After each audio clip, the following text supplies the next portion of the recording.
Hey guys, I'm Dov, and today I'm back with more Total War Warhammer 2 online action. Today I've got a very special treat for you. We're going to be playing in a free-for-all battle, and I have taken the Beastmen. As you can see from the Empire players sitting very close over there, this is indeed an all-Beastmen Vanguard army. So we're definitely in for a great time. I am, of course, taking the Beastmen. We've also got the Gobbo King with a very heavy Vanguard force of dwarfs. Funnily enough, he's got tons of rangers and miners, Norgrimlings, Ironbreakers, and in for a good time as well. We've got Killer Calzone playing as the Empire here, who's about to feel the pain train of the Beastmen rolling in there. And on the far side, sort of left, to shamble over at a zombie's pace is Palooka playing as the vampires.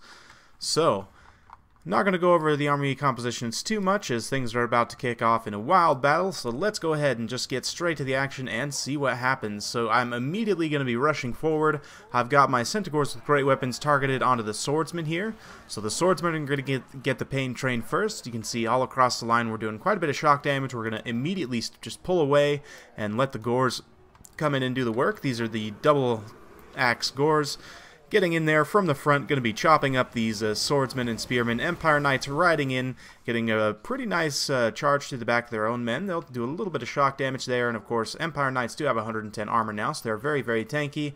Over on the far side, however, we've caught this unit of Empire Knights on the back hoof, with the Centaurs with great weapons going to be doing a ton of shock damage. Meanwhile, the Gobbo Kings pushing up across the river here, going to be kind of engaging on the flank of both of our forces here. Meanwhile, from the rear, General of the Empire, just a standard general, is charged down into these Gors here, interrupting one of the units, but the other units of Gore herds have gotten into the rear here, so the Empire lines being sandwiched from both sides by Gore herds, definitely not having too good of a time there. These Empire Knights just don't have the raw combat stats to stand in here for too long, and now they're surrounded by Gors on both sides. We've been able to take down this cannon, but the dwarves are rolling up the hill. We're getting lots of blasting charges coming in here from the flank, so definitely getting pretty wild. We've also got some Empire Outriders that I failed to mention earlier over here, just firing away at the zombies. I mean, granted, they're just firing at zombies. They're not going to get a ton of points here, but you can see I'm already fairly well ahead on the balance of power. We've got Centaurs just chilling out here, trying to stay out of range of the miners until we can get some, or the Rangers rather, until we can get some good separation with the miners. Then we'll charge in and take them down. Also just trying to mop up what's left of the Empire forces. You can see them well surrounded on all sides here and fighting valiantly, but they are going to be able to win certain specific pockets. But overall, they're just mostly getting crushed by the Beastmen forces here. So, more blasting charges flying in from the flank here, just absolutely exploding these Gore herds. They're definitely taking quite a bit of shock damage from that, and man, blasting charges just sound so cool. We've also got our Ungor Raiders just parked over on the flank here, firing into these unshielded miners. Although they do have 80 armor, not having a shield means with the high volume of fire that the Ungor Raiders put out at 90 unit models, they'll be able to do quite a bit of damage here. This Regiment of Renown unit of miners here. The heroic Dawi units are definitely going to be a struggle. If I'm able to secure my Centaurs with throwing axes and the Centaurs with great weapons, I will be able to deal with a lot of the Dawi infantry. But at this point, you can see a lot of the Empire forces are just going to rout off the side of the battle here. And we did get a beautiful charge into these miners here with the Centaurs with great weapons. Their miners don't have the combat stats to really stand in this kind of fight. They're going to get taken out in a big hurry, especially with this rear charge incoming. And man, that was not super impactful. That was really kind of a lame charge. And usually charges in Warhammer are super satisfying. But anyway, we've also got Kazrak just fighting in here against the miners. Of course, he has Vanguard win on foot. So, perfect lord to bring with this this type of army, and you can see him whipping some of these dwarves, definitely giving them the business here. We do have Rangers firing from the hill, going to be doing some nice damage on the Ungor Raiders, so we're just going to pull back away there. We do have the Skyhammer coming in here. I don't believe it's gotten too many kills yet, only 10 kills, so he's going to be bringing it around for a bombing run. Let's see what happens. Should be dropping some bombs any moment here. Looks like he may have dropped some already, but is he taking some fire? It looks like he might be taking some fire of some kind. I see little sparks popping off there, although it might just be the fact that, you know, slightly unstable contraption and all that. So there we go. Nice bomb. Gonna get a couple kills, but unfortunately the Skyhammer spread. Like it kind of spread to the sides of the unit, so it didn't really get solid contact.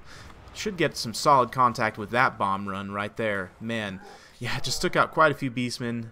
For some reason it didn't account for the kills. I don't know if the bomb kills actually account appropriately, because it doesn't look like that netted him actually a whole lot of points. So I'm curious to know if the bomb kills for the Skyhammer actually work properly, because it doesn't. I mean, his kill total should be a lot higher than 12. I actually saw a couple unit models explode there, but anyway, Kazarak's fighting in here against the Dwarf Lord, who's surrounded by Ghorst at this point. Same thing with his Thane here.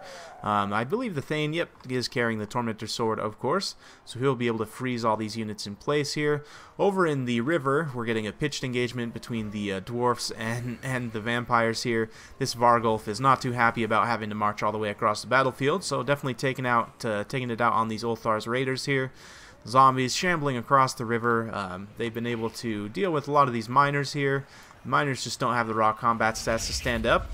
Speaking of raw combat stats, though, these guys definitely have the raw combat stats to stand in this fight. The Norgrimlings Ironbreakers definitely getting down and dirty. Man, that Mortis engine is really loud. Holy cow. Calm down, Mortis Engine. It's not a big deal. A little bit of friendly fire from those bombs on the Bugman's Rangers here, but definitely doing some nice damage against these Graveguard with great weapons. The issue is I'm getting really far ahead on points by just massacring the Dawi leadership now and pretty much killing most of the Empire forces. It's going to be pretty hard for these guys to catch me. Gobbo King's only about 1,000 points behind, so we're going to get in here and try and finish off what troops he has left. So he's got these Bugman Rangers on station, so let's go ahead and go for a ride along with the Centaurs here as they get a nice charge. A little bit of friendly fire from the Ungor Raiders, but you know, it's all good. We're just trying to take these guys down at this point, so fun stuff. We are going to be able to rout those Bugman's Rangers, and hopefully we'll be turning our attention over to these vampire units. Yep, looks like we're going to be firing into those skeleton spearmen there. So at this point, most of the Dawi forces are being wrapped up. He's still got the Skyhammer online. He's still got some leadership units in the Norgrimlings Ironbreakers.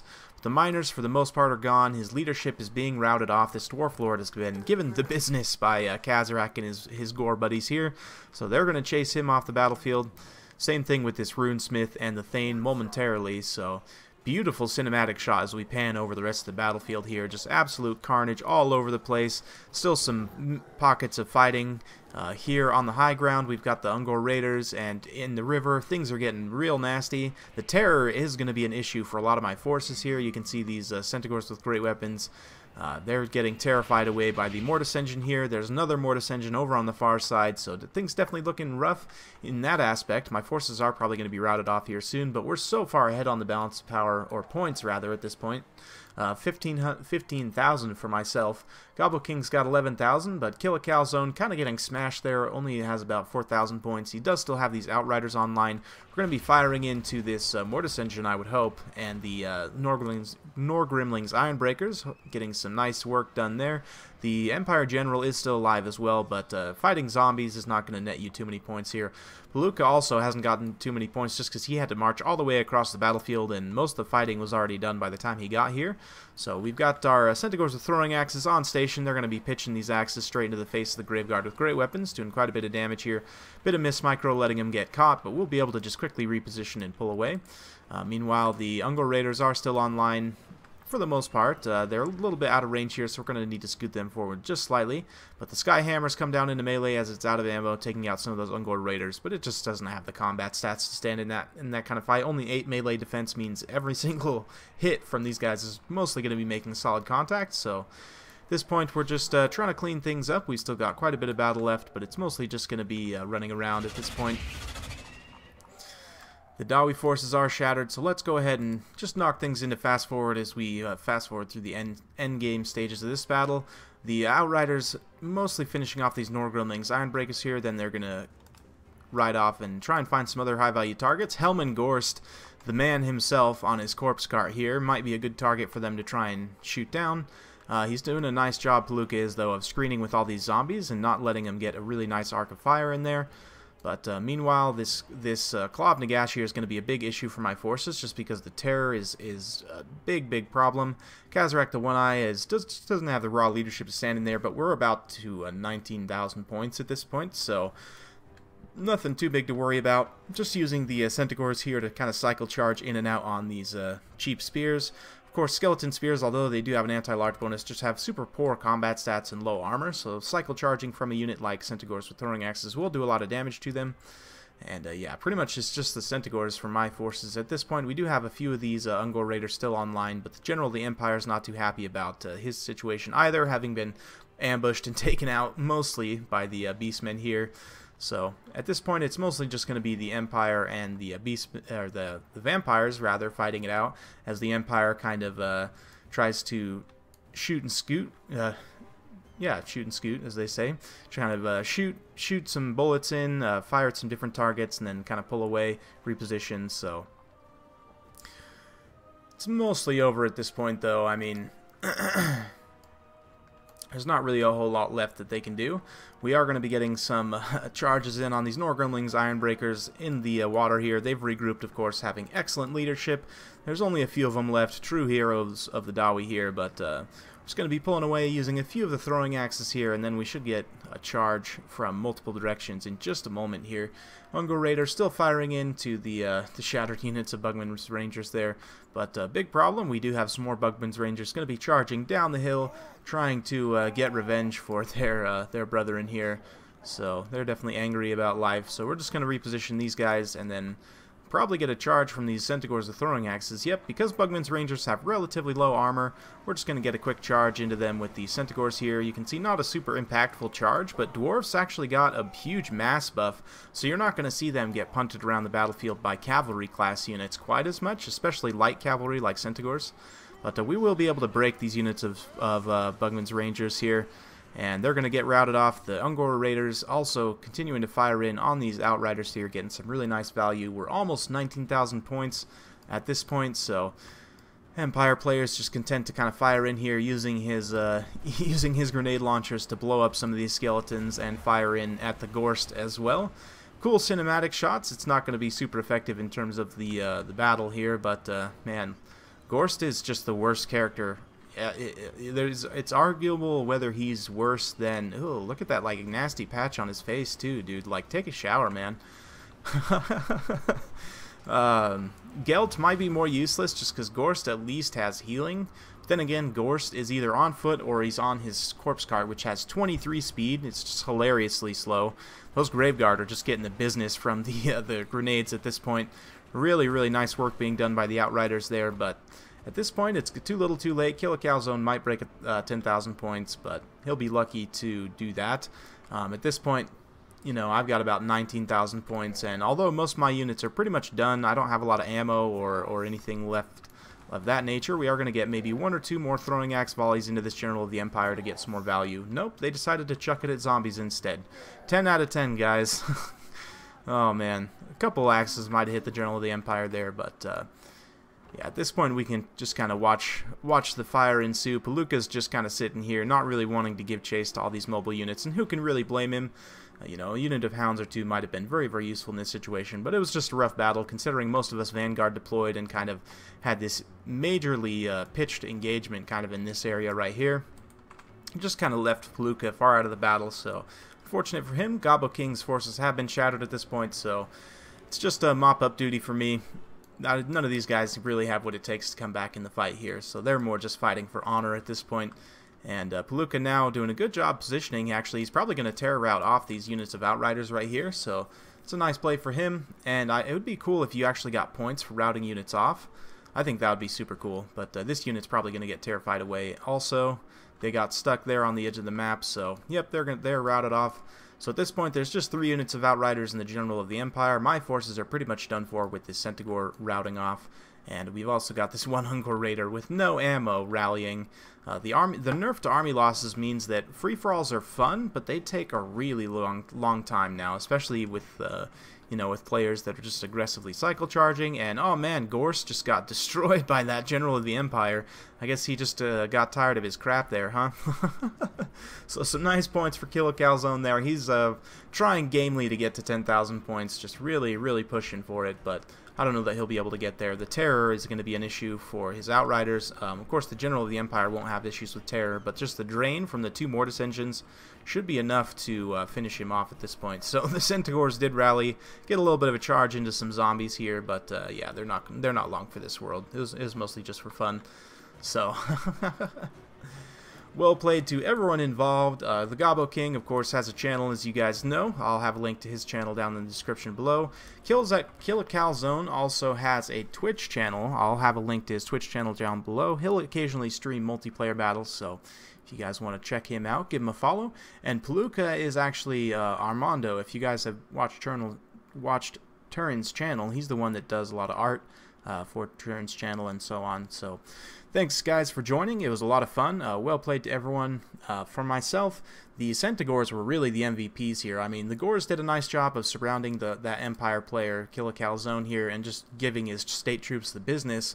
But really, the Centaurs with great weapons and with throwing axes got a ton of work done against the Gobbo King, which I think is ultimately what got me the most points in the end. Mongol Raiders did some really nice work as well, firing into low armor targets. Just my entire army, lots of kills across the board, so easy to see why I got so many points there.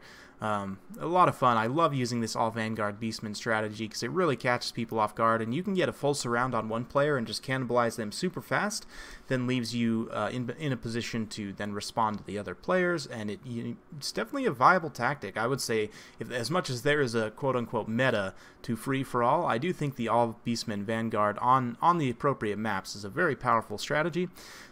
The Gobbo King, doing the all-Vanguard Dwarf Army, got 292 kills on those Norgorlings Ironbreakers. Holy cow, they must have killed just hordes of zombies. That's awesome. The rest of his army, though, getting some okay work done. You know, the Bugman's Rangers are a pretty nice pick. 79 kills and 27 here is pretty decent.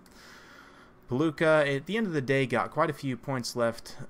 Points for being maybe last man standing, or for what he had left. I'm not 100% sure how he got so many points, but he brought just the zombie horde, just the Helman Ghorst zombie horde, so a little bit rough there because they're super slow, but you know, it's a fun build. Well played to him for bringing a kind of a fun thematic build. Calzone, same thing here. He had the General of the Empire get 110 kills, which is excellent. The Outriders with grenade launchers did get some decent kills, but it was mostly against fodder vampire units. They didn't really get too much work done against high value units, and again, the state troops just got mostly crushed by the Beastmen Vanguard. So well played to everyone involved. Hope you guys enjoyed watching that Beastmen Vanguard free-for-all. If you like this kind of content, like and subscribe. I'm keeping it coming with more Total War Warhammer 2 content every single day, so stay tuned for more, and we'll see you next time.